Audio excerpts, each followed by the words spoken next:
बांग्लादेश में हिंदुओं पर अत्याचार इंटरनेशनल मुद्दा, सरकार सख्त कदम उठाए, राकेश टिकैत। बांग्लादेश में हिंदू अल्पसंख्यकों पर हो रहे अत्याचार को लेकर किसान नेता राकेश टिकैत ने कड़ा और गंभीर बयान दिया।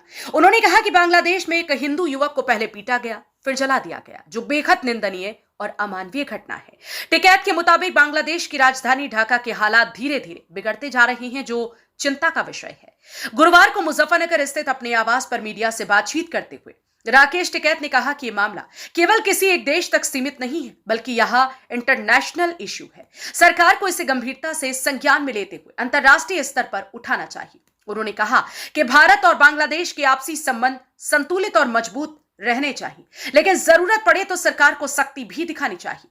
राकेश टिकैत ने साफ शब्दों में कहा कि अगर भारत में कोई बांग्लादेशी अवैध रूप से रह रहा है तो उसे यहां से बाहर किया जाना चाहिए। उन्होंने आरोप लगाया कि सीमा पर अभी भी पूरी सख्ती नहीं है और ओपन बॉर्डर जैसी स्थिति बनी हुई है, जो कि गलत। टिकैत ने सवाल उठाया कि जब देश में पहले से ही संसाधनों पर दबाव है तो बाहर से आए लोगों को कहां और कैसे जगह दी जाएगी। उन्होंने ये भी कहा कि अगर आज बांग्लादेश से लोगों को बुलाने की बात होगी तो कल ईरान, इराक और अन्य देशों के मामलों में भी यही मांग उठेगी, जो व्यवहारिक रूप से संभव नहीं।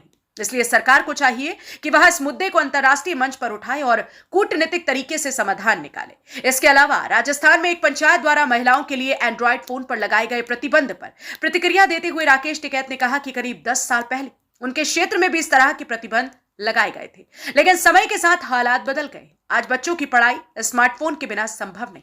क्लास, पढ़ाई और जानकारी सब कुछ अब स्मार्टफोन पर निर्भर हो गया है, इसलिए इस तरह का बैन उचित नहीं है। राकेश टिकैत ने कहा कि समाज को समय के साथ आगे बढ़ना चाहिए और तकनीक को पूरी तरह से रोकने के बजाय उसका सही उपयोग सिखाना चाहिए। जनपद मुजफ्फरनगर से सचनामा न्यूज के लिए संवाददाता तनवीर मलिक की रिपोर्ट। कैसा बांग्लादेश में जिस समय हालात बने हुए हैं, हिंसा हो रही है, वहाँ एक युवक को जिंदा जला देगा, क्या कहेंगे? बिल्कुल, वो बहुत वसी घटना है कि जैसे उस युवक को जलाया, पहले उसको पिटाई करी, फिर उसको जलाया। और हम भी एक बार ढाका में गए तो ढाका के उसके हालात धीरे धीरे खराब होते जा रहे हैं। हमारा भी संगठन वहां पर था, लेकिन वहां पे अब उस तरह से काम नहीं कर रहे बांग्लादेश वाले उसमें, और सबको दुख भी है। और अपना भाई सरकार उसको संज्ञान मिले। अगर यहाँ पे कोई रह रहा है तो यहाँ से तो उसको निकाल लो, क्योंकि बॉर्डर ओपन बॉर्डर है, अभी भी बॉर्डर पे सख्ताई नहीं है, तो यहाँ से उनको बाहर जाए। जिस तरह से हिंदुओं को मारा जा रहा है उसको लेकर क्या कहेंगे? लगातार गलत है ना, प्रदर्शन कर रहे हैं। हाँ, तो प्रदर्शन मांग कर रहे हैं, क्या जलाने की मांग कर रहे हैं? वापसी बुलाने की मांग कर रहे हैं। वहाँ पे हिंदू है जो अल्पसंख्यक, उन्हें वापसी। और आज यहाँ तो यहाँ वाले भी जम रहे, उन्हें जगह कैसे दोगे भाई? उनको जगह कैसे दोगे? यहाँ पे कहाँ उनको देगा? सरकार देगी, उनको कैसे देगी?